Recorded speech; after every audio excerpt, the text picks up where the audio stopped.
I think getting to $200 a day was really hard. Getting from $200 a day to $500 a day was super hard. Getting from $500 a day to $1,000 a day was almost impossible. Getting from $1,000 a day to $5,000 a day was a snap of a finger.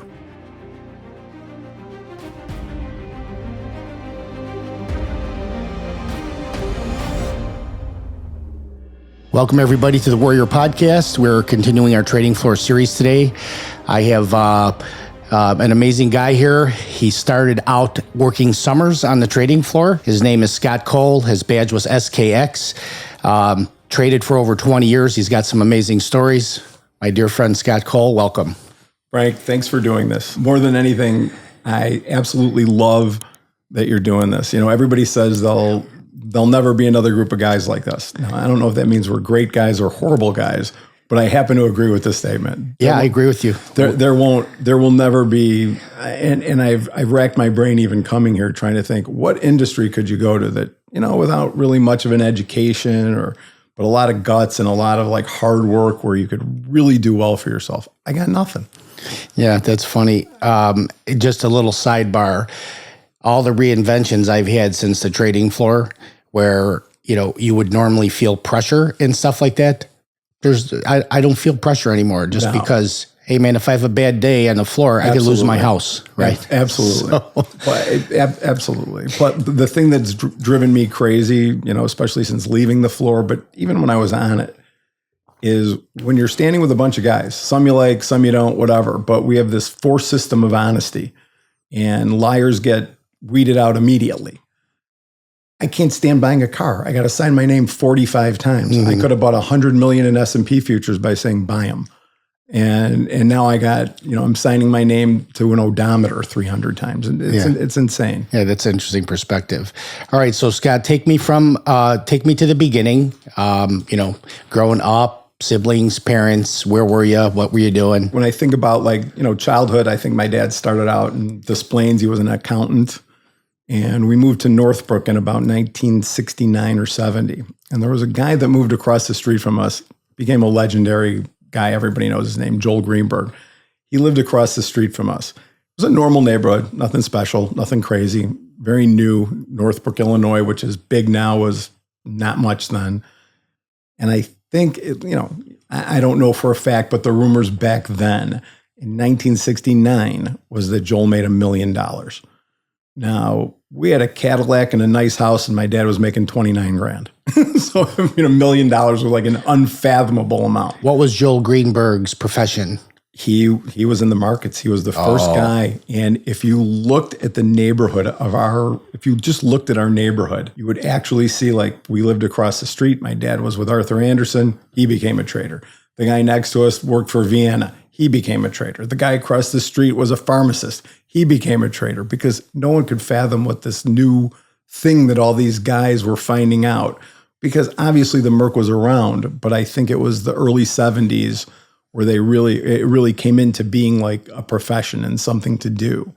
And around 71, my dad, Ted, bought a membership. I think he had to borrow money from everyone he ever knew. And everything he ever, you know, and anybody that would help. And he bought a membership. And the irony is right after he bought his membership, I think for the first time, never since, Nixon like had wage and price freeze controls. So there was no trading. And they said to my dad, you'll be the first guy that ever bought a seat that loses money.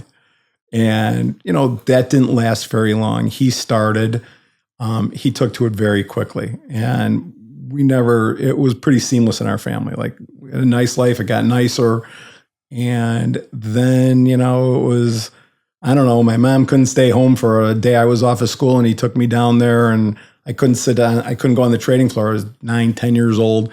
He put me in the visitors gallery, and you look down at it, and it's nothing that we ended up seeing. It's nothing that like what you and I or guys watching this remember. It was 3 pits with a bunch of chalkboards. But there was something about it that it would just, like, you're watching these guys yelling and screaming. And even as a little boy, and you're seeing them leave in nice cars, and you're seeing them like go home, and all they did was yell. I didn't understand. And I was sitting, my dad sat, I was really young, and he'd probably go to jail for leaving a 9-year-old now, but in those days it was okay. Sat me down next to an 80-year-old guy named Floyd Baker, who was like, I think a member in the early 1900s, and he was too frail to go on the floor. And he literally spent his retirement going down to the visitors gallery every day, every day. And he was like my first little mentor. Every time I had a day off, I would go there, and he gave me the first 2 rules that I think about now in modern times even more. He said, he like waved his finger at me, and he was like, "Hey, sonny boy, remember this. Nothing is too low and nothing is too high. And don't let anybody convince you differently." And it's like, okay, that like sits in my brain. And then like, what was it, like 6 years ago, oil goes negative. And I think of him going, nothing can go too low. And even now, the other thing he said was, you don't need to worry about a nuclear war or a Great Depression until everyone's too dumb or dead to remember the last one. Because in 71, that was pretty much what we talked about and learned about: World War II, the Great Depression. Mm-hmm. Now everybody's forgotten that. So yeah, it's kind of interesting now in the 20s with the stock market railing and roaring and everybody scared and divided, going into the 30s with a divided world. Is history repeating itself? I wish we were in the pits to find out. Yeah. That would be great. Yeah. It's history. Somebody said this, it might've been Mark Twain. History doesn't repeat, it rhymes. Yes. Yeah. So everybody looks for identical and says, no, it's not happening. It's never identical. So I couldn't wait to go on the floor. And I actually made my first trade illegally. I don't think I can go to jail for that anymore. I was 16, and the gold market had opened, and it was like 78, 79 when gold was really like rocking. All of a sudden there's something. Was it when the Hunt brothers were in play? Or Yes. Okay. Yes. And I had one of my dad's friends was a gold broker, and he's like, I'll tell you when to buy it. It really wasn't my trade. He like paged my father in the days where you could page guys on the floor. I answered the page. He said, buy a contract of gold. He handed me a trading card. 2 hours later, I had $1,700. I'm like, that's it. I'm done. I don't need college. I don't need anything, which didn't work out. Obviously had to do all that stuff. And to go backward a little bit, because that was my first trade. But some of the things I got to see as a kid, I think I get a really cool perspective of, because there were only 500 members on the floor. There was no such thing as the IMM. There was no such thing as the IOM. If you talked about Board of Trade guys, they traded beans and wheat. And if you talked about Merc guys, they traded hogs and cattle. And I had the benefit of, every Saturday, just seeing these guys come over, barbecuing, having a drink, talking. And when you look back on it, every single one of them's legends, whether it's Leo Melamed or Barry Lind or Tom Dittmer that owned Refco. I mean, all these guys were there. I remember. They came to your house? Our house, we went to their house. It was a really small community. Actually, ironic in those days, because people tell those stories, but they're true. If a guy got in trouble, everybody took care of it. They took care of him. He wasn't in trouble for long. That obviously went away with, as society moves on. But that is how it was. And I actually remember Leo Melamed talking about the IMM for the first time. I wasn't allowed to talk. I was just sitting in the backyard listening. I loved listening. And they were talking about financial futures. What's a financial future? How can you do it? And they did it. And I remember them saying, my dad coming home going, I bought a second seat. And my mom was like, what are you talking about? You're still paying off the first one. And he said, no, they're spinning off the IMM. What do you think the seat cost them? Just give me a guess. $10,000. $100. $100. $100. So here's this whole new thing. And what did they end up being worth? Millions of dollars? $100. Yeah, I tried to buy my first seat at $825,000. That's all I could afford. Right. And when I posted the bid, $875 traded. Right. And it went right back down to membership. I pulled my bid and I told my wife, I'll just keep leasing a seat. And 3 or 4 years later, I bought it for $200. Right. But to buy it for $100, holy cow. $100. I think they learned their lesson when they created the IOM 10 years later. I think it went to members, I want to say for 30,000 because they had learned. And that was, that was another thing. I was there for that. I was in college when they were talking about the IOM and they really likened S&P futures, stock futures to utter gambling because there was no deliverable product. You could even argue in the financial futures and T-bills and in those days, T-bills, T-bonds, Deutschmarks, Swiss francs. At the end of the period, you would be given Swiss francs or Deutschmarks. When my dad was a cattle trader, I absolutely remember there was at least twice that he missed his count on an expiration. Like, we're trading futures, so he's trading June in June. And at the end of June, he's got one contract he forgot to get out of. You'd get a phone call. Where do you want your 40,000 pounds of cattle being delivered? Yeah. And then the farmers would have a real good time with you because they weren't big fans of futures traders. They'd be like, what are you guys getting for that? $8, we'll give you 2. And that's the way it went. And so now with stock futures is, oh, no. It's, well, what do you get? You get cash. And it's like, well, how can that be? Because there's only X amount of stock. Somehow they pulled it off. I mean, and it worked. And, and I always say like, we get accused of being gamblers a lot. Like, oh, I could never gamble like that. You'll talk to a doctor or something. I could never gamble like that. I'm like, well, the industry does. I don't think anybody could argue. We attract gamblers. How could we not? It's a huge game. But you can't go 1,000 days in a row trading, not near a broker, and make money every single day if it's gambling. And, a lot of it becomes skill set. And a lot of it really is. I mean, I think the first time I got acknowledgement from any of those, big time guys, and I might have been like 17 or 18, and they were all having this debate on what you should make your first year. The seats were maybe 80, 90,000. What are you supposed to make your first year? And they're all coming up with all these numbers, and it just fell out of my mouth. And I just kind of said, I think you just need to make enough to be there to start your second year. That's true. And that ultimately became an answer because, that is, as long as you're there to start your second year. Because I think if you can get past 3 years, I think, our failure rate's something like 90% in the first 6 months. But if you get past the third year, you do okay. And so that was always the thing to me. I want to backtrack you on the gambling portion. I had a trader on here, Bill Provenzano. I don't know if you knew him. Yeah. And he wrote a book about correlating faith to trading, okay? And we talked about this gambling concept. And, it isn't gambling because you developing a skill set, as you said.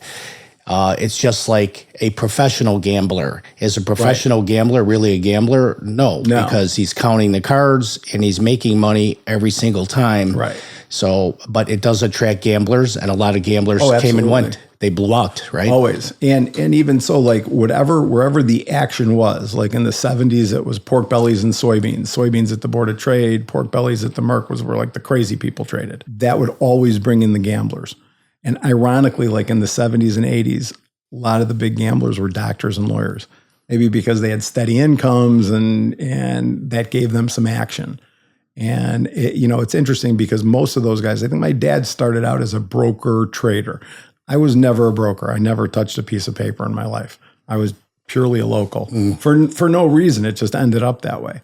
My dad had done both because that was a very common thing.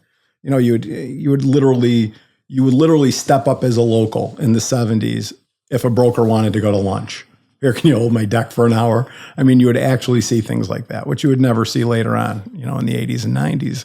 It was much more organized and much more official. But in the beginning, it was never like that. It was casual. There was no such thing as government reports coming out midday. I always say, like, I joke about trading places for a couple reasons. A, my dad nixed it from being in Chicago. Never forgave him for that. It should have been in Chicago. He thought they would make us look like buffoons, and they actually didn't. But what they really got right was, even though we never had TV screens in the pit, the orange juice reports coming out. That was, you were down there, 8:25, everybody's yapping, you can't hear anything, and 8:29 before unemployment, dead silence. So that was always, I love that. I love the idea that, you'd have all these guys just screaming, all of a sudden dead silence, waiting for a word or a letter or a number and who's going to move first on it.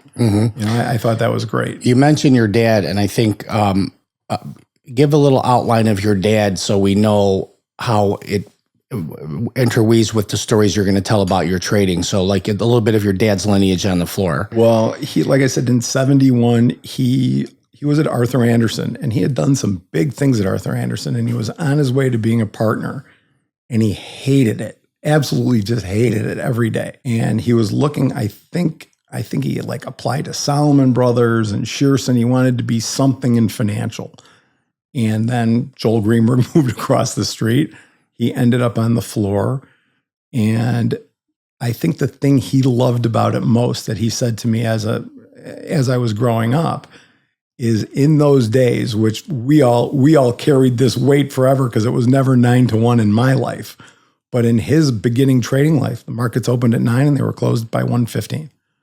And he said to me, like, the first 5 years of your life, I never saw you. Because I was up at 6 a.m, I was gone, home at 8 at night, you're sleeping. And he goes, I got to see everything. I got to do everything. Mm-hmm.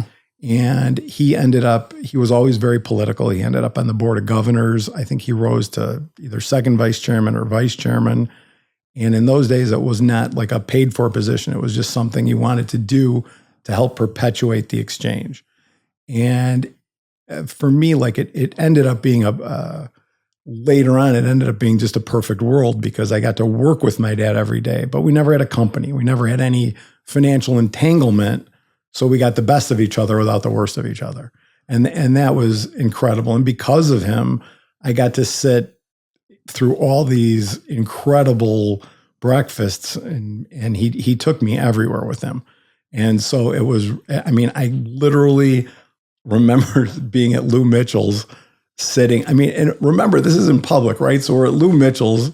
I may be 15, and there's a guy that owns a trading firm. We'll let that be enough.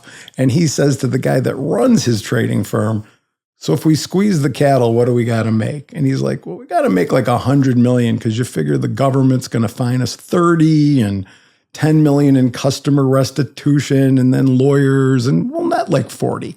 That was, and they were saying that out loud in a restaurant. You just never thought like that. And by the same token, all the way from the time my dad started, so God, probably my second or third year, we were using pencils and erasers. There was just no tracking of anything. But he loved it.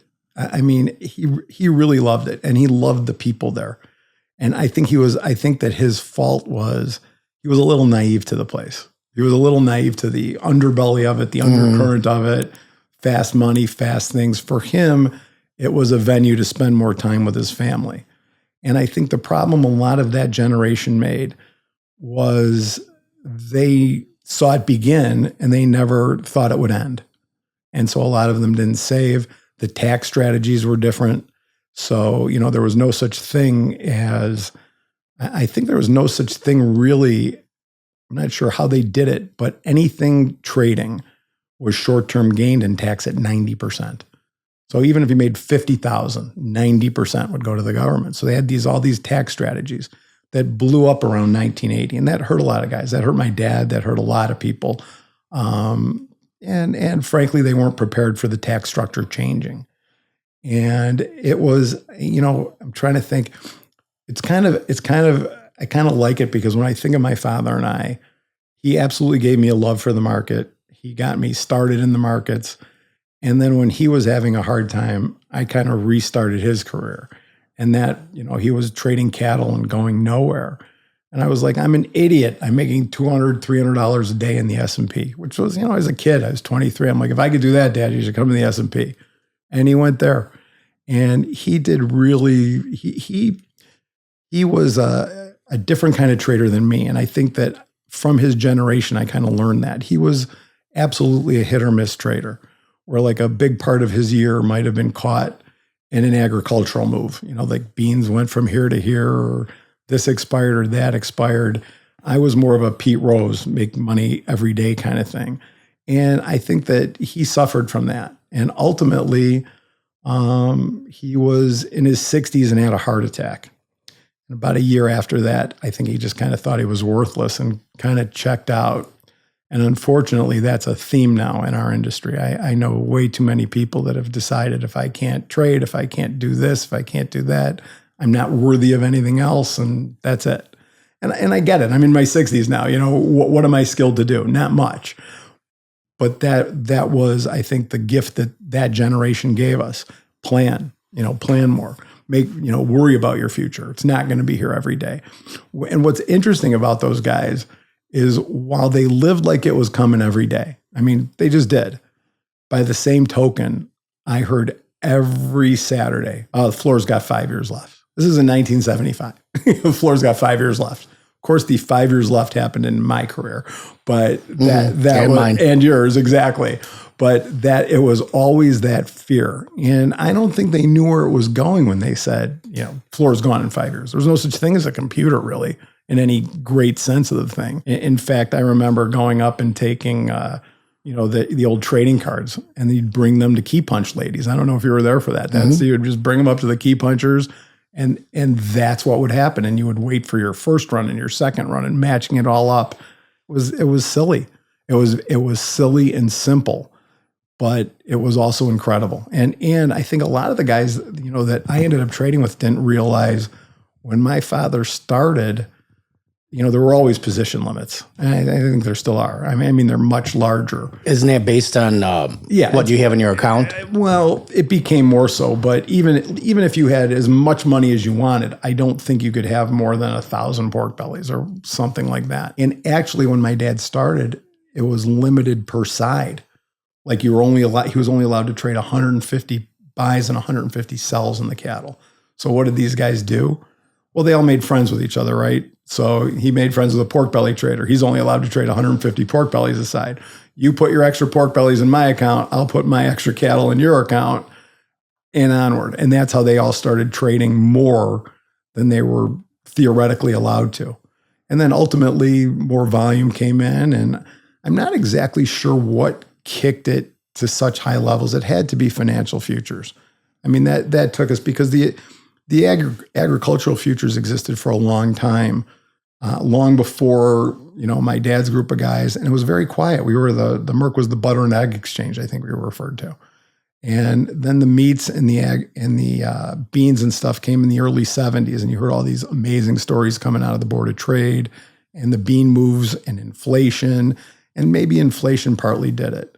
And while the country reeled from hating Jimmy Carter, I don't know one guy on the floor that didn't love him, because that created volatility that never existed before.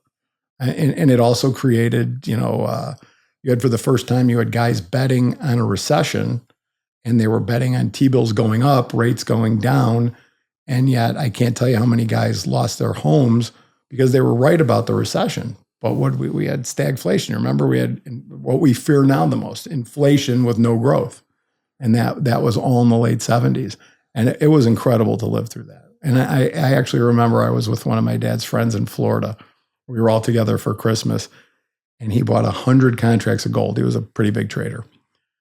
And he was up $850,000 on this trade. And he said, when it gets to $1 million, I'll get out. He scratched the trade. Oh. There are those stories. There's a story that had a guy, he had a belly limit position on. So he had, 300 contracts of bellies, and he was scared all night, because if he was wrong, the market's going to, go limit down every day. That's how it worked in the ags. And you can't get out then. Can't get out for like 3 days. The report came out. It was bad. He was long, I think. And he went home to his wife. He said, we're going to be broke. He was like 29. He's like, we're going to be broke. All this hard work, it's done. We're over. And he stayed up all night, fell asleep at 5 a.m, overslept the open, calls up and says, where did they open? Limit down. He goes, I knew it. How many are offered? He goes, no, we're limit up now. Holy cow. He would have, if he would have woken up and gone to work, he goes broke, but he oversleeps the open, makes like $400,000. Wow.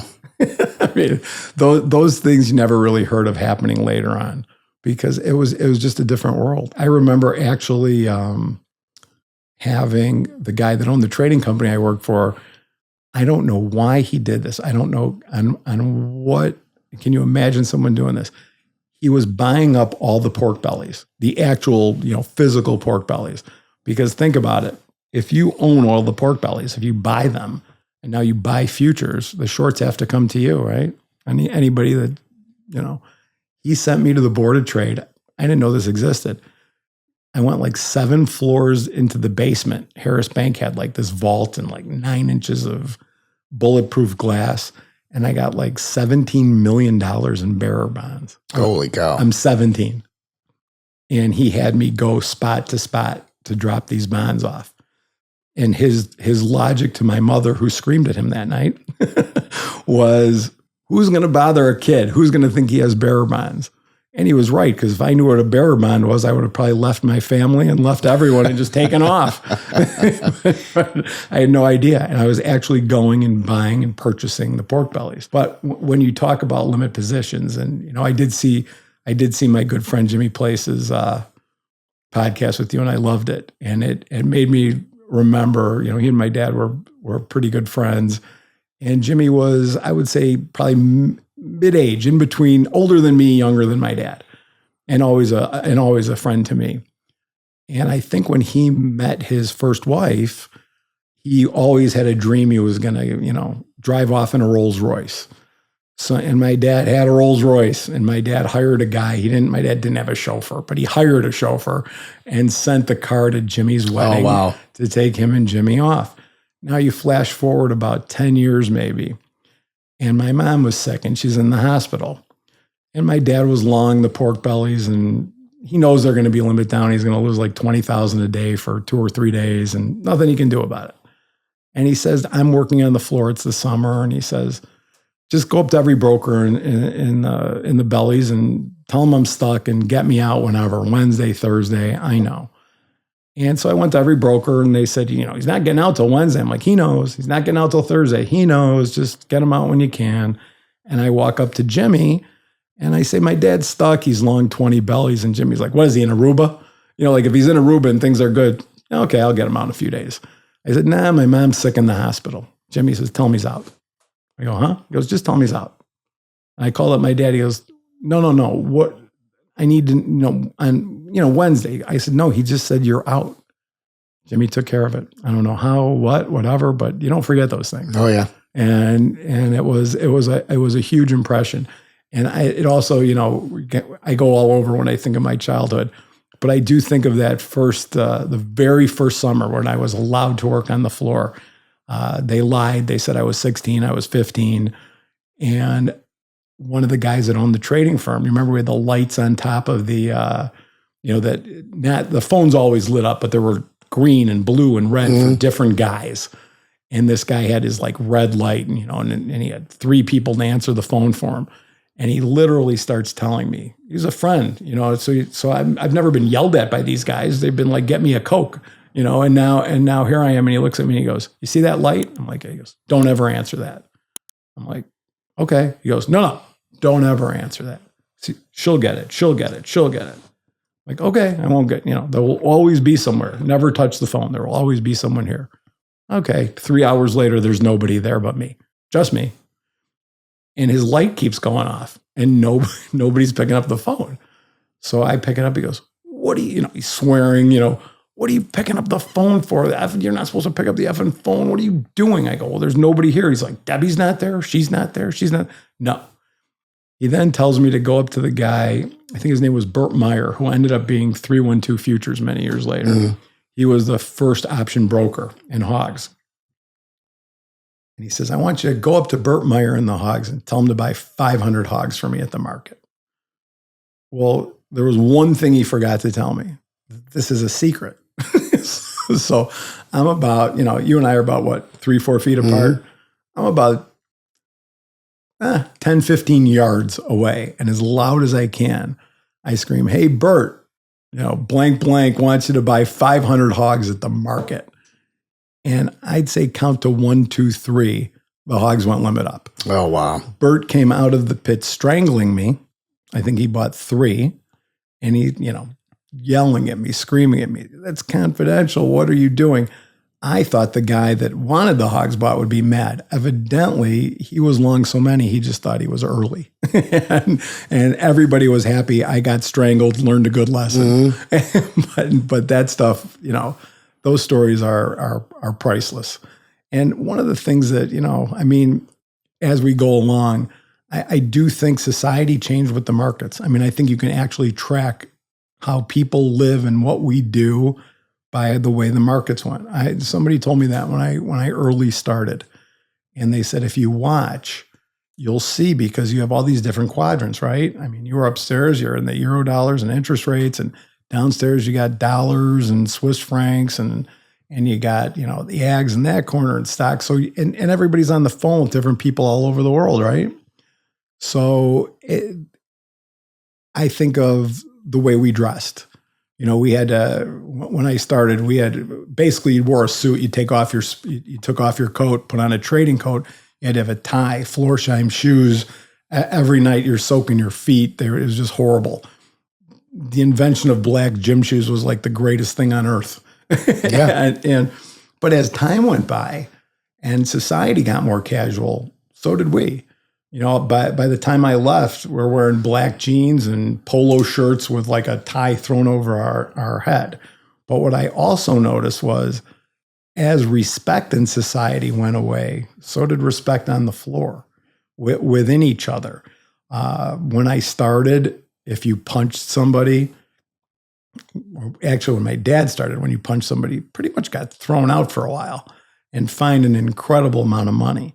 By the time I left, I watched a guy get stabbed, get stitches, and I think he got fined $4,000. Mm-hmm. And I think that you can actually match that up. But one of the things I've also said, I think where we get a bad rap is, can you think of another profession where you can look down through glass and see 5,000 guys working? I mean, It's not true in a sporting game, right? How many people are on a football team? 100 guys on the field, maybe 95 guys on the field. You don't see 5,000 guys. So my argument has always been, if you're looking at 5,000 dentists or 5,000 lawyers or 5,000 bankers, you got plenty of bad guys and plenty of great guys. Mm-hmm. And I think we were no different. I think there are so many good guys and yes, a few bad guys that get weeded out. But I also think that there's something interesting about the trading mind.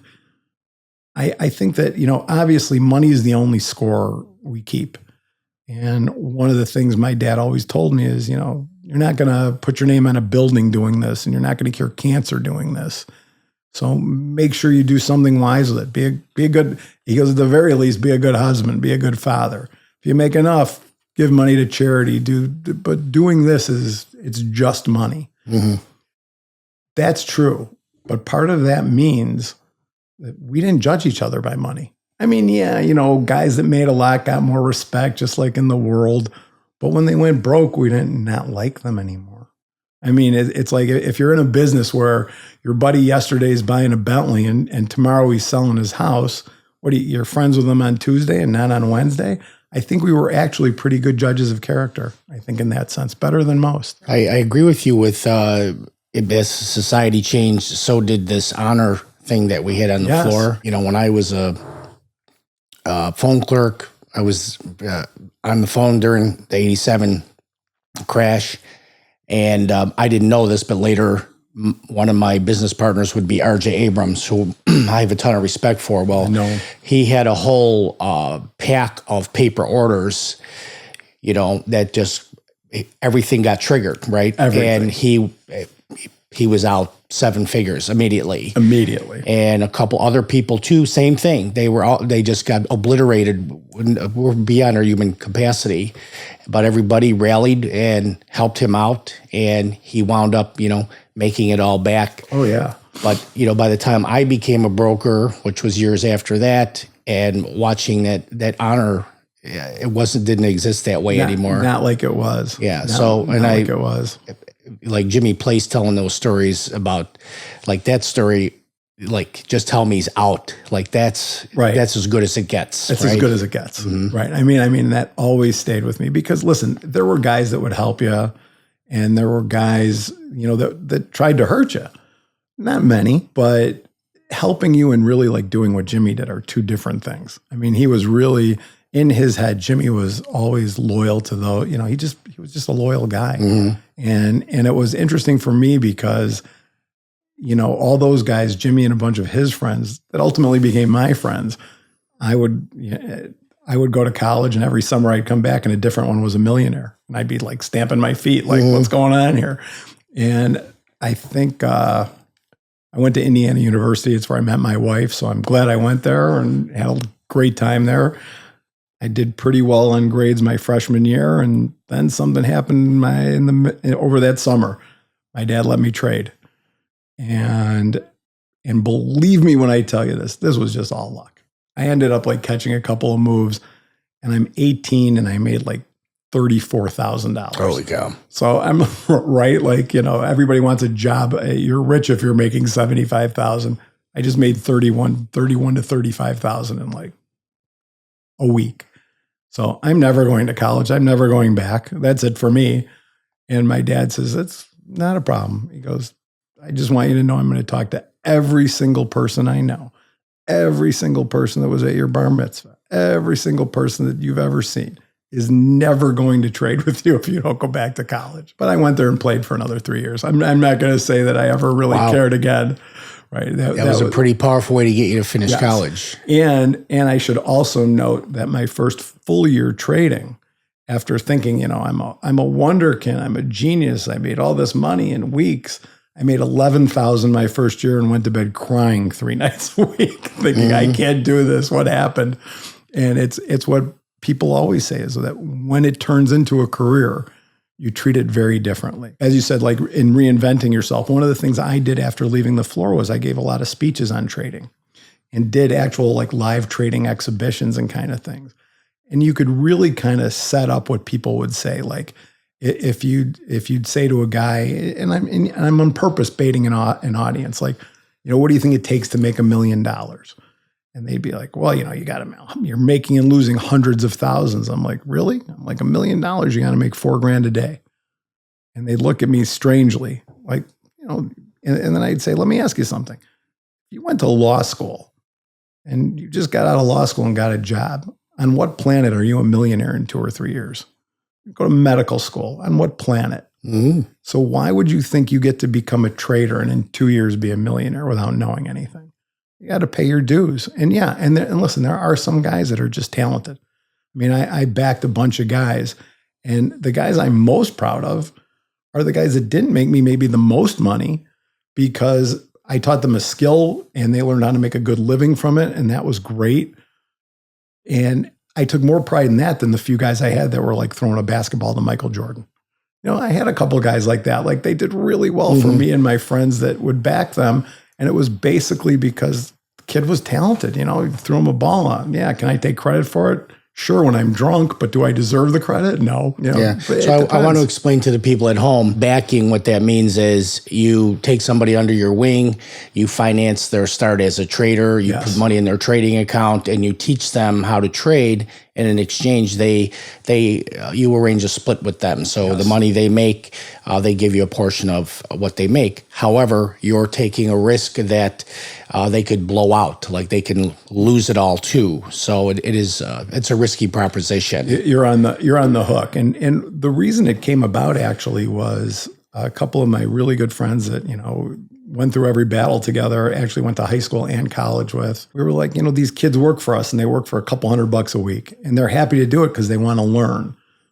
But then what do they do? Where do they go? So we were like, hey, if you work for us for 3 years and you put in your time, we'll back you. And we figured that we would get 3 years to know if it was safe to back them because you don't want to, back somebody that's crazy. Because as you said, you'd have to put up like $25,000 in those days to let somebody trade. But if they lost $500,000, you're on the hook for it. So you got to know who you're putting in there. And toward the end, after we had some success doing it, and there was one guy, he was a Michael Jordan type guy, and I was actually not on the floor. But we kind of had like, I did this whether it was for my kids' little league team or my trading company. I was the guy that took care of everybody that was crying. We had one guy that would, he'd be the yeller. One guy would do the books, and if they were crying and thought their life was over, they'd come talk to me. And I look back on those times, and I'm like, okay, how did we end up in this spot. So this guy, I hear that this guy, I'm getting checks from this guy all the time. He's been trading 3 months and he's up $1 million. Wow. I mean, this is like, how did we find this guy? Of course, what happens 2 months later? He loses 980,000 of it. At which time our hammer kind of guy comes in. He goes, hey man, what are you doing? You know, and he goes, what? I'm still up 20 grand on the year. That was his answer. Very talented guy though. I mean, and he went on to great success. But I mean, it was that kind of mentality I never had. I was the guy, like I said, I was a Pete Rose guy, watching my dad's friends go up and down and feast or famine. And, you know, I did math. You know, one of my best friends and I were trading and we're like, well, it's 1985, you know, you make 50 grand a year, we can leave home, we could do whatever we want. What's it take to make 50 grand a year? $200 a day. And that's how that thinking became in me. And the way I started teaching people was, you know, I actually looked at it like, I think getting to $200 a day was really hard. Getting from $200 a day to $500 a day was super hard. Getting from $500 a day to $1,000 a day was almost impossible. Getting from $1,000 a day to $5,000 a day was a snap of a finger. Interesting. And it's part of the reasons that if we sat here and we broke down what I remember, I could tell you who I did my first 5 lot with, my first 10 lot, my first out trade. I couldn't tell you what year I did my first 100 lot. I couldn't tell you what year was the first time I, you know, had a giant day. Like the last time I only think of that would be the crash of 87 that we were touching on, which was, you know, huge in my upbringing because I was trading maybe 2 years, not skilled enough to make, you know, the money that was made. You know, everybody that was there still fantasizes about those days. And I think I remember my wife and I were looking for a house. We had a new baby and we were looking for a house, and I'm like, we're looking for a house for like $300,000. We're like, well, maybe one day, honey, you know, who knows, maybe the next year or two. And that was in August of 87. And October of 87 came in, and that week came in, and I was trading 1s and 2s and made like almost $400,000. Which market? S&Ps. And I was spent most of my years in the S&P. And I came home that week, honey, we can buy the house. You know, wow. It's like that was like the only time something like that really happened to me. Because after that, I had some good guys around me. And, you know, like there is always that element of young guys. You get on the floor if you don't have any guidance. Oh, you know, the first money they make, they go buy a Porsche. Nobody told them they have to take 30% out for taxes. I mean, how many guys did you know that, you know, forgot to save for taxes? I remember always hearing when I started out, like in January, oh, I got to make money by April. And to me, it was like, why? And so, you know, once it was mapped out for me, that was simple. You know, you're trading, you make $1,000, you take $1,000 out of your trading account, you put $300 in your tax account. Tell me if you agree with this. This is just through my own observations down there. I would see a new guy come on the floor, young guy, you know, start out as a runner. You know, he's a friend of a broker, whatever. And then I would watch their entire evolution from that runner to now they got a seat, and I'd watch them in the pit trading small. And then if they were gifted, you would see their rise to making huge money. But then a lot of times these guys who came from nothing, their whole demeanor changed. They almost became like assholes. And so I've concluded that money can bring out the best and worst in people, but the worst is way worse than the good is good. What do you think about that? I agree with that, but I have to add, I've been obsessed with thinking about this particular thought forever. I think that what you're talking about comes more from a confusion of identity, because I really believe with my whole heart that money has never changed a living soul, that money is the great enabler. So if you're a dick and you get a lot of money, we know who those guys are. And if you're a great guy and you make a lot of money, we know who those guys are too, whether they're philanthropists or they're the uncle that bought you a car or whatever. And I've had people argue that with me year in and year out. No, I know this guy and you don't understand. As soon as he got this, and I'm like, well, where do you know him from? And ultimately the story will be like, well, he was working for me. And right there, I'll be like, oh, So he needed you to get a raise, to get a promotion, to get everything. So he had to be nice to you. Now he makes money and you find out who he really is. Maybe he was never a nice guy. Maybe he never liked you. But he depended on you. And so subsequently you see that. Because I've never seen anybody like, I've seen so many guys do what you're talking about. And I think the confusion comes from that is I think most Americans, especially when I grew up, the baby boomers, the more money you made, that was supposed to be like tied to how happy you are. And anybody, I think you just need a little age on your bones to know that money doesn't make you happy. Money makes life easier. Let's not, let's not pretend it doesn't. But happy, no. And I think happiness comes from different places, and money is never going to be one of them. So I do think that those guys they waited to be happy. And one of the stories, because I had a big electronic problem later on in life, and it cost me a bunch of money.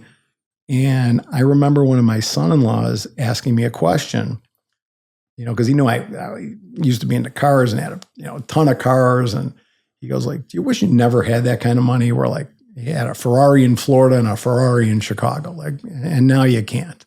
What do you think about that? And I go, I actually had to think about it. My instinct was quick, like, yeah, give me the car back. That was my first instinct. But my real instinct came in later, where I answered him like the next day, and I went, you know what? I'm glad I had it. Glad I had that kind of money. Because I'm fine now, but I had too much money, I would say. And so I said, I think if I never had a Ferrari, I use it as an example because I like cars. If you're into something else, whatever. If I never had a Ferrari, you tend to look at the guy driving in a Ferrari and go, what a lucky guy. Oh, wow, look at that. Cool. Wow. After having one for 10 years and just becomes a car, I look at the Ferrari now, still love it, still get off on seeing it. What kind did you have? I had a few of them. I had a 355, a 360, a 430. Oh, nice. Yeah. I loved that era of Ferraris. Little bit of a junkie, right? And I knew my life was too good when I saw the movie Miami Vice, and they had a Bentley coupe and a Ferrari 430 racing each other, and I had both in my garage. I'm like, this isn't going to last.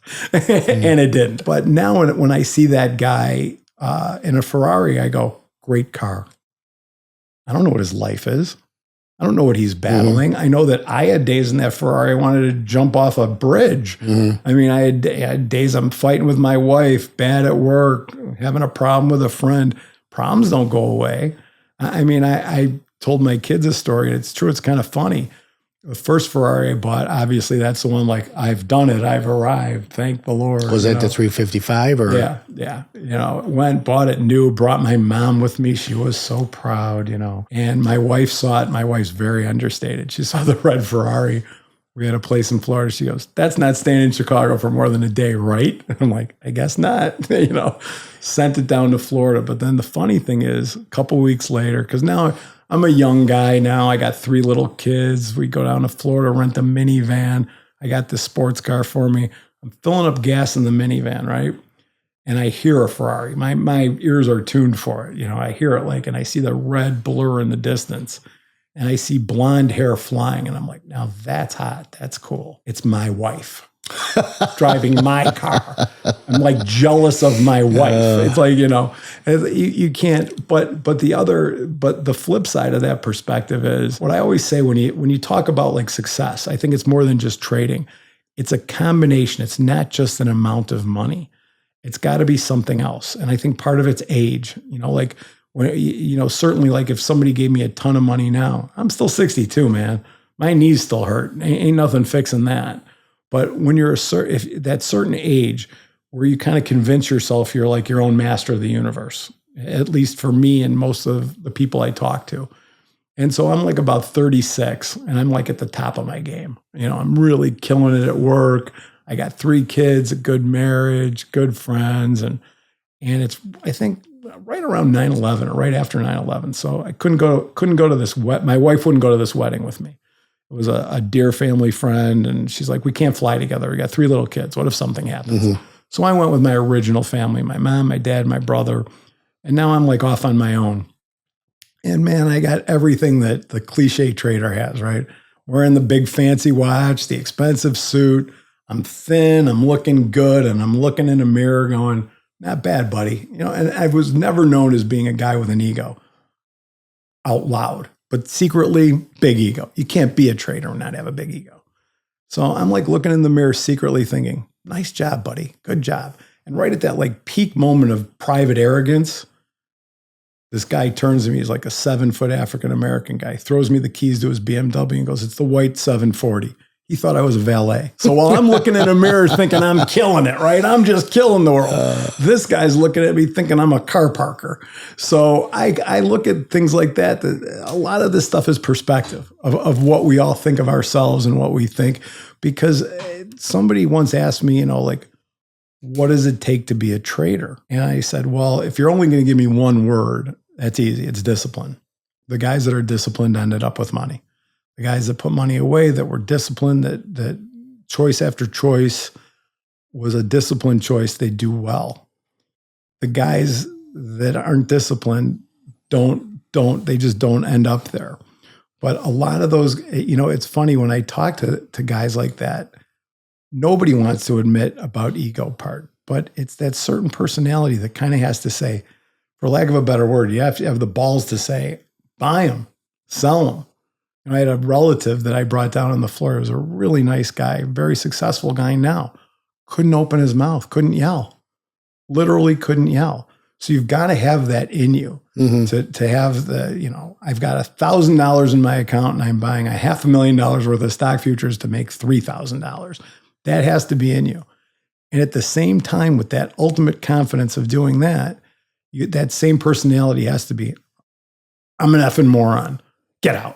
In 1 second. Yeah. So I love what you said. You do need the ego, but the ego has to be, you have to have control over the ego and not the other way around. Complete. Because, human beings, one of our common traits is we don't like to be wrong. Absolutely. So if you're putting a trade on, all right, and you're like, it goes your way right away and you're up money, you're more inclined by your human nature to get out because it proves you're correct. And then when you put a loser on, you don't want to be wrong. So you hold it too long because you want it to turn around and be right. So absolutely, that's part of the ego that is really hard to manage. And when you talk about ego and discipline, what I find fascinating is if you talk to traders of multiple markets, which I did for a while, not as successful as when I was in 1 or 2. But when you're trading in 3 or 4 markets, what the smart trader will do, and I was not always that smart trader, but what the smart trader will do is, like, for example, you have 2 positions on. You're long crude oil and you're short stocks. And your short stock position is doing great in the S&P and you're getting killed being long the oil. 9 out of 10 traders will finance the losing position with the winning one. They'll get out of the winner to finance the loser till it comes back. Where really what you should do is get out of the loser and double up on the winner. You should be like, I'm wrong in the oil, get out. I'm right over here, double up. And that's one of the things. I also liken a lot of trading, at least pit trading. I was never a good athlete. Love sports. I'm attracted. A lot of my friends are great athletes. Most of my friends are great athletes. I'm attracted to that. And what I think I learned through them and pit trading. In fact, one of my friends was on a D1 Big Ten team, and he was afraid I couldn't go in the pits. He's like, "You're too mellow. You're too.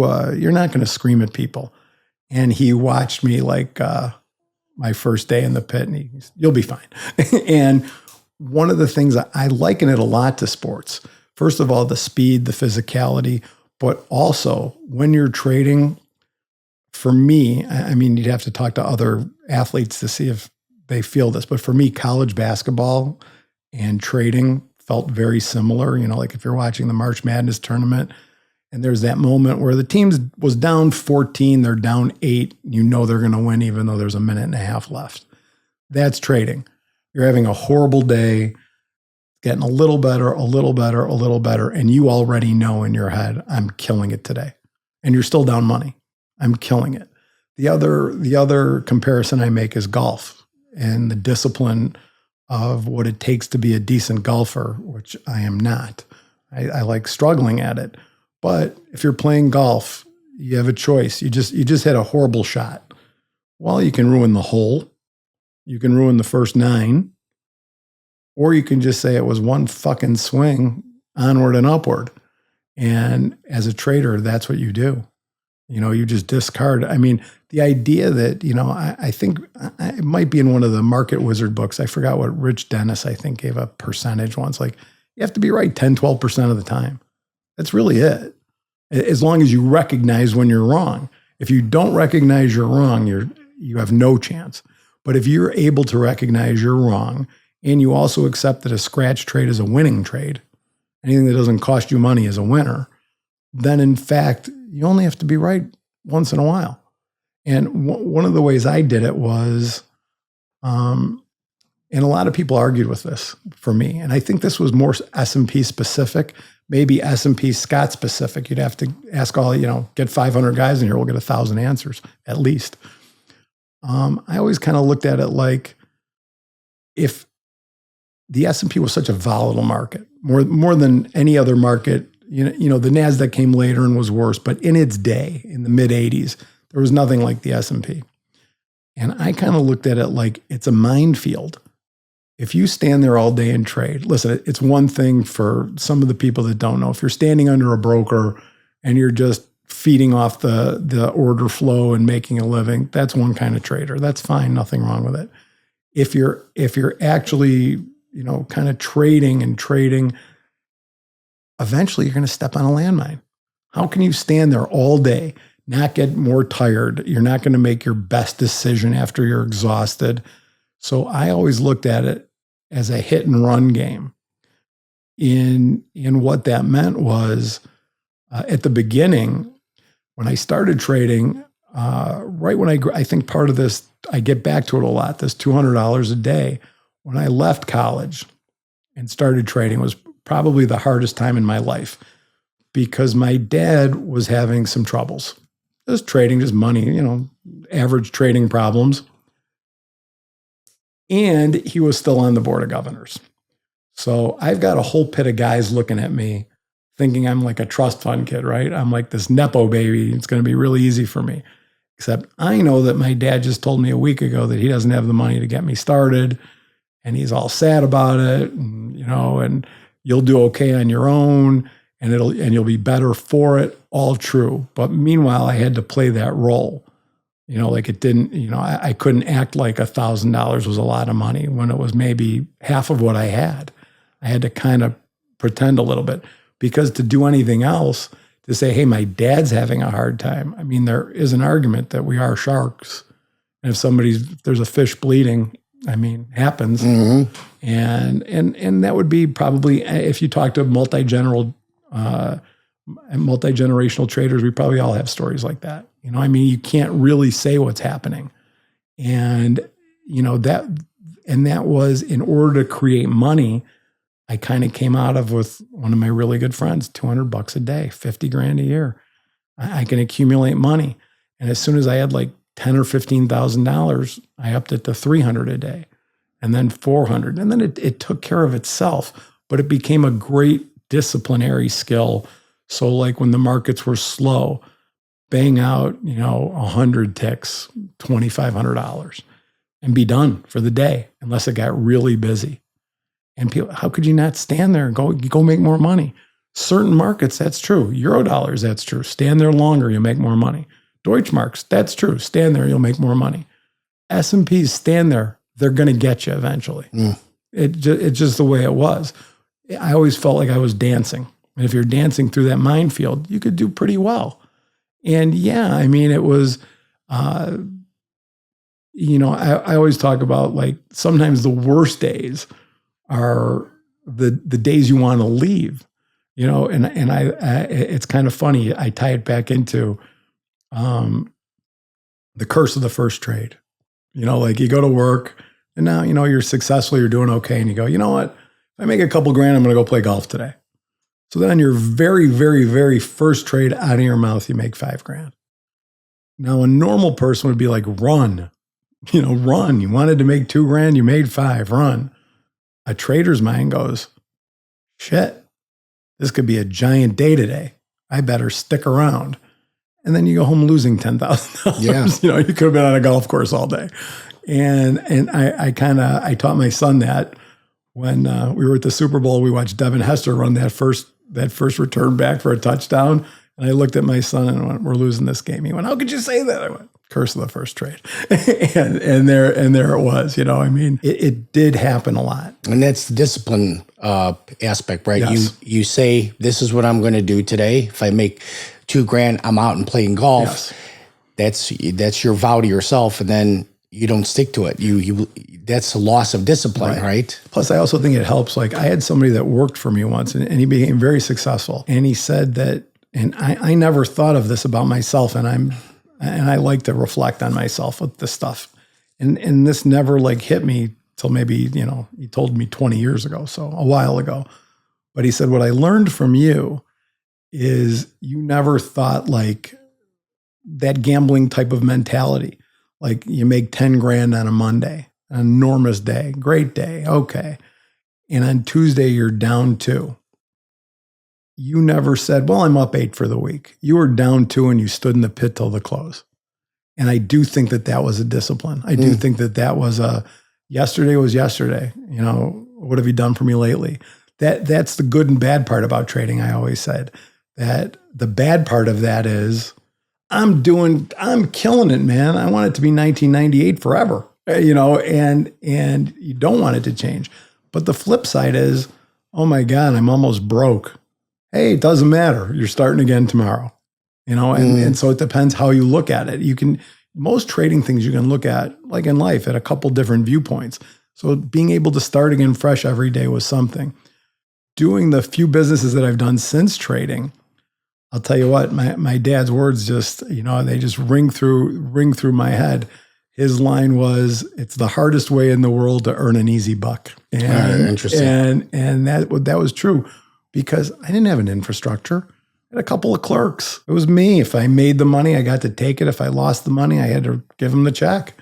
That's simple. But in a business and customers, and you have to talk to this guy and talk to that guy. As a local trader, I didn't have any of that. The brokers above me did. And I was aware of that. They had to please their customers if their customers weren't pleased. And as locals, we had to please the brokers. I mean, there was a clear hierarchy. And of course, you had to deal with, hey, I've been here 10 years and this guy just walked in here and he's way better than I've ever been. That's a hard pill to swallow. I mean, nobody likes that. You however good you are, whatever you're doing, you're only king for a minute. I like what you said about, I made 10 grand on Monday and Tuesday I'm down $2,000, and you don't go back and say, well, I'm still up $8,000, because that is a gambler's mentality, right? Well, I'm playing with the house money now. No, it's your money, right? It's my money. I made it. I made it yesterday. I'm not giving any of it back. It's mine. And if you think like that, if you treat it like a business, I think the guys that went into business, I should have done that. The guys that opened firms that did that did very well. But the local traders I know that treated it like a business, treated floor trading like a business, did very well. The guys that thought like, hey, hot week, I'll buy a boat, they can't last. But they probably wouldn't have lasted in anything. Trading weeds guys out fast. And I remember I had a really hard conversation with a kid. We had backed him, and he had gone through the money we gave him. And he, came into the office and he's got tears in his eyes, and he's like, my grandma will give me more money to continue if you guys will keep teaching me. And the hardest thing to do is look at a guy and go, this ain't for you. It's just not. And he goes, no, but I'll get more money. I'm like, get more money, do something else. And I remember, and one of those guys actually came up to me like 5 years later. I'm in a restaurant and I see him charging at me. I'm like, well, he's still mad. He's going to punch me. And he started hugging me. He's like, thank you. I needed to get thrown out of that place, because there's nothing crueler than watching your buddy make thousands of dollars, and you went to college together and he brought you down here, and you just can't do it. It's just not in you. I had a really good friend from second grade. My dad started him on the floor. He became an out-trade clerk. Really nice guy. Waited 25 years to get his shot in the pit. It's a long time. Was in the pit a month and got an ulcer. Wow. Wasn't for him. And he was one of the rare guys that didn't leave bitter, that he would look at it and go, I really admire you guys. I can't do it. Most of the people that couldn't do it, they didn't have the self-reflection to say, not for me. They had to make the guy that could do it bad. Because don't we always do that? I mean, we always do that. We love the baseball player while he's good, then he's bad. We love to say he's too old, then he has a comeback. We love the comeback. So we never want to say, hey, that guy is just good. And especially trading. I mean, because it looks, the guys that trade well, it's like a warm knife going through butter. It looks so easy. Again, liken it to golf. It's the only sport I can watch on TV and go, I can do that. Except no, I can't. And so when you watch a really good trader, and I think that really helped me a lot at the beginning, like, standing at that glass, watching all these guys and knowing who they were, knowing their names, how well they did, and then watching their different styles, watching their eyes, their movements, what they would do. It's a complete giveaway. I mean, you really, you end up, I always say we're pretty good judges of character. We can look in people's eyes and we know, because and somebody would say, well, how do you know? And it's like, well, you kind of know. And you also know by the way they conduct themselves, because when you have an out trade, which I'm sure some of your audience knows, some of them don't, you have a miscommunication. I'm standing next to someone. I thought I bought 10 from you. You sold it to my buddy next to me. I bought the 10 from you at 2. I sold them at 3. I made $200. Now the market's at 9, and I found out you sold them to the guy next to me. I still got to honor the sales. So now instead of making 200, I lose 2,000. That happens Often. And again, I think that, how do you react to that? What happened? How do you take that in? Because if you react badly, it's going to affect the rest of the day. If you react properly, it's like, shit, next move. It has to be next move instantly. Yeah, and that's really hard to do.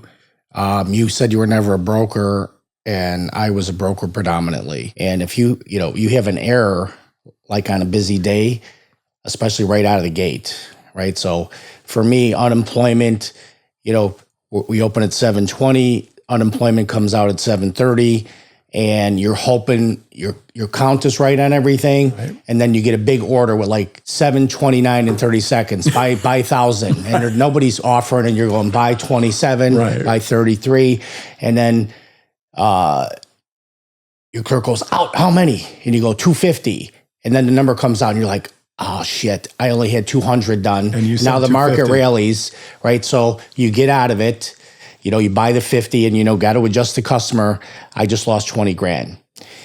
And you got to put that right in your rearview mirror, because you're getting pounded to buy and sell. If you're latching onto that error, you're going to have more errors, right? It's the same thing with a bad trade. You have to put it in your rearview mirror. Goodbye. You have to. It has to be gone. If it consumes you at all, you're toast. I imagine as a broker, it's the same way, because right after that error, you're going to have another error and one after that if you're not immediately getting yourself back in the game.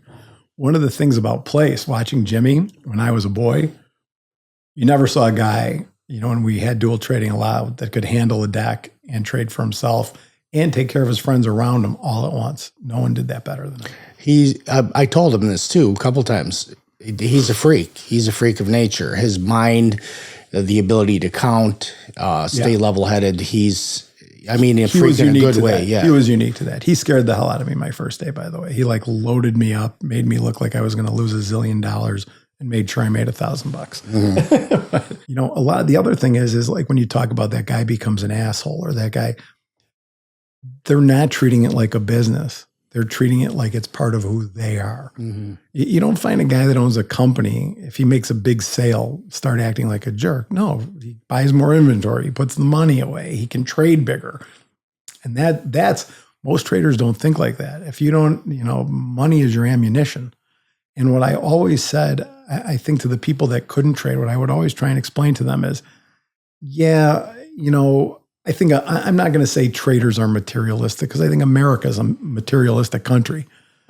But was one of the first things I bought a gold Rolex. Of course, it was kind of announcing to the pit, I'm somebody, or at least that's what it was to me. Probably didn't mean that, but that was the perception. But what I ended up saying to people was, this stuff is really just trophies. I mean, it really is. I mean, like I said, it's a business where the only scorecard is money. I'm not building a company that's getting bigger and bigger. I'm not employing more and more people. It's trophies. And your success is judged on trophies. I mean, I guess. But I will say that, and I definitely understood the dark side of the Merc better than my father did. As I said, he was an accountant. I was what you call a Merc jerk. I mean, I never did anything else. And I remember my dad saying that to me. He goes, I don't want to insult you, but you're actually a Merc jerk. I'm like, oh, I know. But part of that was he didn't understand, what went on, because I mean, of course, money, there's drugs, there's women, there's gambling, there's all kinds of stuff, and it's all there. I mean, I remember in the days, God, in the 80s, and people always want to think the illicit drugs, which of course were there. There's no doubt, cocaine, whatever you want. But at the same time, I could say to that same guy, I need 30 amoxicillin, my throat's hurting. I mean, there was nothing we couldn't get in a moment's notice. And so I think that, that instantaneousness of our lives has made it harder for, a lot of us to continue onward, because what else is so instantaneous, gratifying or punishing? I mean, you make a business decision, right? You own a company and I buy inventory. I've got to hope for 6 months that you want my umbrellas. I got to hope that it's going to be a rainy season when they come in and that everybody still wants them. Trading, man, the best way, I used to say the best way to know you're wrong is to really be wrong. Like if that market just kicks you right in the nuts, you buy it and you are so wrong. Not only do I have to get out, I have to go the other way. Where people would get jammed up is, I think it's going up, buy it, sell it a little lower, buy it, sell it a little lower. If you buy it and it plummets, you know exactly what to do. Get out, get short. And so I always said that. And a lot of times what I would do is I would scalp a position unless I was losing money. So I think people didn't realize I did okay for a long time because I was never trading large numbers. And it's probably the first 10, 15 years of my career, I never really needed to. I was accumulating large numbers. I might have had a larger position on scalping off. Buy 10, sell 3, buy 5, sell 2, and work that position. And then if I was down money, then I would just turn into a pure scalper. Just try and make some of that money back, mitigate a loss. And it took me a while to understand why that doesn't translate to electronic trading. I think the biggest mistake I made when that change came is I actually envisioned myself trading against other people on a computer, when in fact maybe that lasted for 6 months and you were trading against algorithms. Mm-hmm. You're trading against machines that are thinking way faster than you. Because my smart ass line used to be, and I'll stand by it as a pit trader, you bring me a kid from Harvard or Yale against me in a pit, we've got 5 minutes, he'll be smarter than I am. Give us a half of a second, I'll kick his ass. And that changed. Computers changed that. And I do think we're going to pay for that, I think sooner than later, just based on how the markets are acting. Because one of the things that people forget about the pits, having financial markets move at lightning speed, that's such a wonderful thing. It is when it's going up. Right, everybody, what's been the big bitch in America for the last couple of years? Inflation, right? Everybody whining about inflation. Well, rates being at 2% was inflationary. Why do you think houses went up so much? But we all liked that kind of inflation. That was fine. And, so I think when you look at it like that, and when you look the human ability in a market is probably what saved us from a lot of disasters. Because play it out. You're the broker, right? And I'm the trader. And the market's about to plummet. You've got a buy order. I'm your buddy, whatever, or you like me. Because as a broker, you get to decide where they're going. You give them to me. And now the market's plummeting and I'm making money. Well, one of two things is going to happen. Greed or guilt, right? Either at some point I'm going to be greedy enough I got to take this money. Well, what do I have to do? I have to buy. That's going to help mitigate selling. Or guilt. You're looking at me like, man, I'm dying here. I got to sell and I got you short. Help me out, man. I got a bid for you. So greed or guilt is making me buy. In today's world, the computers just go, see ya. No more. They just so the selling, the foreshadow to that is, and either they'll look at this podcast 2,000 years ago and go, oh, wow, right, or not. But the foreshadow was the flash crash like 10 years ago. Remember the Dow went down like 1,000 points in 2 seconds and came right back? That was a foreshadow to what the machines will do without people, without actual risk takers. Because when I say there won't be people like us anymore, there aren't. And the risk taker is gone. He's been replaced by the mathematician. And I can't tell you how many giant companies I watched go broke with a foolproof system. No such thing. Because if there was, wouldn't we all just watch the best trader and do what he did? We know many guys that were brilliant floor traders, and then when the trading floors died and they shifted into electronic trading, they lost it all. Yes. So that happened to me, actually. I started electronic trading. I had 2 rounds of it.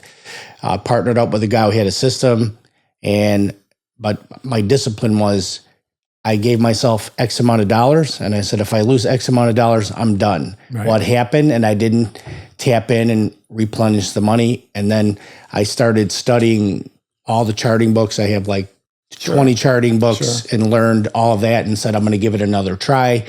I had my parameters set. I lost that money and then I stopped.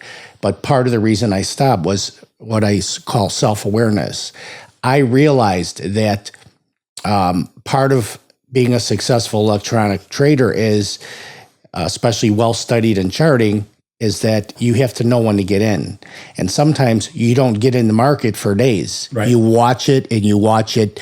And I realize I'm not that kind of person. I need to be productive with my time, and sitting there all day watching screens and not making any plays, I couldn't do it. Oh, no. I would start thinking, oh, well, this is a buy signal, when it wasn't a buy signal, because I was determined to do something, like physically hit a button. So I said, no, I'm not going to be a good electronic trader. So, I hung up my spurs. So my point about that whole thing is you telling the guy, hey, man, we gave it a shot. Yeah. You're not going to do this. He lacked the self-awareness to know that, hey, I'm not good at this, right? As did I with electronic trading. As wise as I was with pits, I fell into that trap as well, without doubt. I think I sold myself a bill of goods that I'm a trader. I understand the S&P. A happens, B happens, and it worked pretty much every day. And the only thing similar about the computer and the pit was they were both called the S&P 500. Beyond that, there was no similarity. And the illusion that, well, we have audio cues. And as floor traders, we did. How many times were you in a break room and it gets loud and you got to run back in the pit, right? I mean, that's just what you would do. And, originally when I started hearing about, computers and this, well, you'll change your cues to visual cues. You'll watch the action on the screens. Great. It just isn't there. Or what I should say is maybe it is there for a different generation of people, but not our generation of people. Because I certainly can't say, I think the people that do make money in electronic trading make an extraordinary amount of it, more than we ever fantasized. But it's very few. And I think for me, my mistake was absolutely thinking that I was doing the same thing. And I did well for a while. And maybe that was because at the beginning there were still people trading, and maybe what I was saying was true. But then it became not true. What happened to me was I never made or lost a ton of money electronically. I had a massive error electronically, and it was in the 7 figures. And really, the problem for me was the trader part of me went, oh man, this is on me. Tell me about the error. The error itself was I was trading, and I was a fairly big trader at that time, and I had I had a limit of, because you had to have some flexibility. So I had told my clearing firm, they said, what is your maximum number? And I'm like, $1 million. And now I'm trading. Maximum meaning the maximum that you would lose ever, in any capacity. and a month, a day, whatever. But specifically, I think a firm wants to know to set their parameters. What I didn't understand was the firms weren't able to set their parameters. What I didn't understand was, I'm looking at a screen where people envision it now and they try and envision what happened to me. They're looking at a screen that tells them how much money they're up and down. When we were trading Globex, that didn't happen. You had to multiply everything out. Let's see, I traded 1,000 aside times this price minus that price. Where am I at? And it was fine, 99 days out of 100. What happened to me was I'm having a terrible day, worst day of my career, down a couple $100,000. I don't think I ever lost 6 figures in a day before, ever. And my firm called me and said, well, you get to 250, we're just going to blow you out. I'm like, yeah, might as well. I'm like, fuck, what are you going to do? And now about an hour later, hour and a half later, my computer freezes, just freezes. And I start clicking and nothing's happening, just nothing. Whole computer just freezes. And I'm clicking and clicking and clicking, and I'm trading from home. And I rebooted the computer. And again, we got to go back to older technology, and we can't apply today's technology to then. So the best way to explain it to most people is, you ever tell your computer to print a piece of paper and it doesn't, and you click print 87 times, restart your printer, and then you get 87 sheets? Well, I restarted my computer and every order went in. And every time you hit the button previously. So for me as a decent sized trader that maybe in equities traded 20 to 30,000 contracts a month, I traded 90,000 contracts aside in minutes. The computer was selling the offer and buying the bid. The problem was the Merc didn't catch it. My firm didn't catch it. No one caught it. And even when I was doing the math, I thought it was fractional from what it actually was. It was several $1 million. And the mistake that I really made was I had my dad in my head, trader's word, write the check and figure it out later. Never should have wrote the check. I wrote the check, and then everybody went, as you said, honor kind of went away. Everybody got what they needed, because what I didn't really understand at the time, I did kind of think of myself as an insider. I was on big time committees. I knew everybody. I could make a phone call and talk to anybody. And man, everybody lost my number fast. Wow. And it was just one. And then of course, you get we feel bad after they know I wrote the check. And then of course, that has its own life. But what I really should have done, if I look back on it, is I should have just said, yeah, I've got the money. Here it is. Let's put it in escrow and go figure this out. That's what I should have done. And what I did was write the check hoping that everybody around me would do that. The Merc, everyone, no. And I think part of the reason was, which is also one of the things that saved me, is the Merc was going public. I owned a couple of seats. The Merc was going public. And I actually had a guy that kind of worked for compliance, but he wasn't a lawyer. He wasn't any of the, it's kind of hard to explain to people, guys that were there understand it. We were a privately owned company owned by all the seat holders, and we were becoming corporate. We were going public. Public companies are much different. And I had, a guy from compliance telling me, if you kind of blame this on us, you're going to screw everybody at the whole exchange.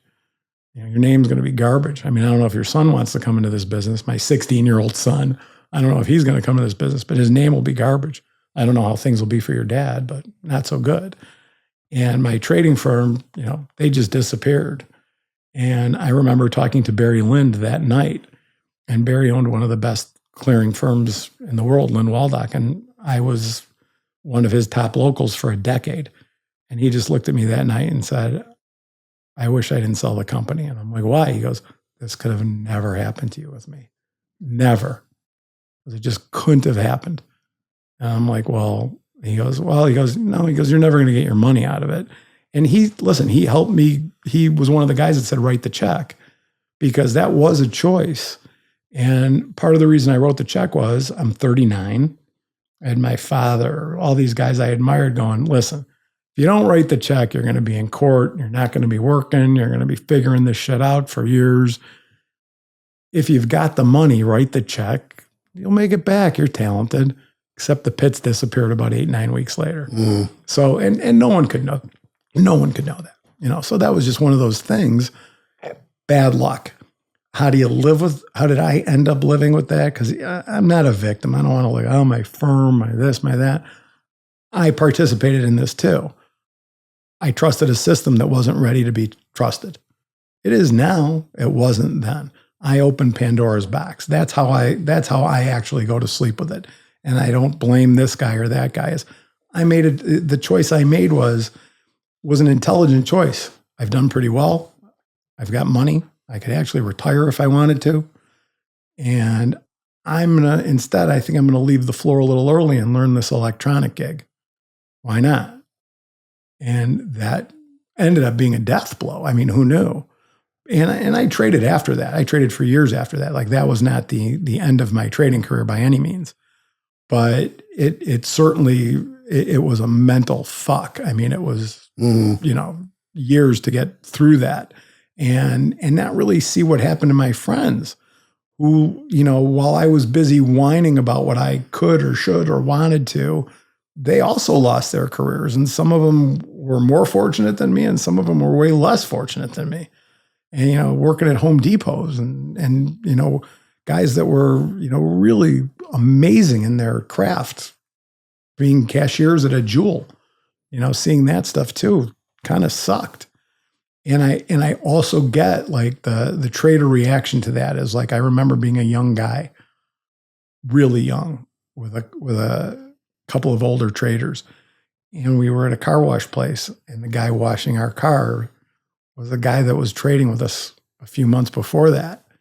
And the guys above me never went back to that place because I think it was too real for them. Like when you see a guy that fails, oh man, that could happen to me. You don't want to like get that disease, whatever it is, because traders are never sure. Is it me or is it luck? Because I will tell you this, with all my analogies and things that I can talk about, I went on that trading floor every day with 61 pieces of gum in my pocket. Not 60 and not 62, 61. I don't know where it came from. 89 trading cards. Why not 90? Why not 88? Couldn't tell you. Don't know. So right. So you're what you're implying is, of course, you're a good trader, right. And you are, but you're believing in luck too, right? So superstition all day long. I wanted to talk about all day long, but the ties. Because we had to wear a tie all the time, and these guys would have ties that were just absolutely tattered because it was their good luck tie. They would never come on the floor without that tie, Wait a minute. Find me somebody that I can only think of one person offhand that didn't do that, and that was Les Rosenthal, very famous guy from Rosenthal Collins Trading. I think he passed away a few years ago. I mean, this guy was a genius, and his shtick, his thing was, he never wore the same tie twice. Oh, it was written about, I think, in Forbes. I mean, never wore the same tie twice. Me, I think in 25 years had maybe 3 ties, maybe. And frayed. I had a buddy, a really good friend of mine, still a good friend today. Same pair of pants. His wife had to wash the pants every night. Every night. That's funny. I have to tell a funny tie story. So I was a pit clerk for Discount. And my boss, Ronnie, was the broker. And for Christmas, I got him an Armani tie. And this is like in the late 80s or early 90s. It was $125, sure. Right? So he probably brought it, he wore it one day in the pit, and it was mayhem. It was one of those days. Right. At the end of the day, his tie it looked like a piece of rope. It had curled up so many times, and it was drenched in sweat. I go, well, so much for the Armani tie. Right. It was toast. Absolutely. He never got the tie back. I love that. I love that stuff. And it was always funny because for me, I was an opposite of my dad. Like I want to wear sweatpants to work, and he loved wearing. He loved dressing up. He was like one of the 10 best dressed men in Chicago. He loved that stuff. And for me, I think I was more that Merc jerk. Just get me in the pit, get me home. And I mean, like. Well, you started as a broker, so you're on the top step working your way up.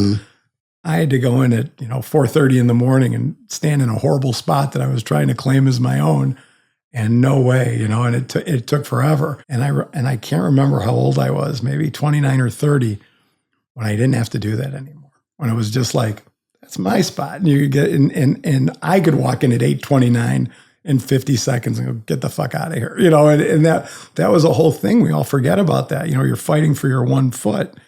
And I remember, because you remember how rigid your body would have to get? I mean, just so you didn't get knocked over. And, I remember I'm standing in line to buy movie tickets one night, and you just sense the crowd around you. And I just made my elbows rigid, and this 83-year-old woman walked into my elbow and destroyed her ribs. I felt terrible forever. I never thought about that, but you just had that instinct. It's just like an instinct, not to get pushed over or pushed away. I traded with one of my very best friends standing next to me, and I say this to this day. I mean, it was kind of funny because I started before him, and he had started a business.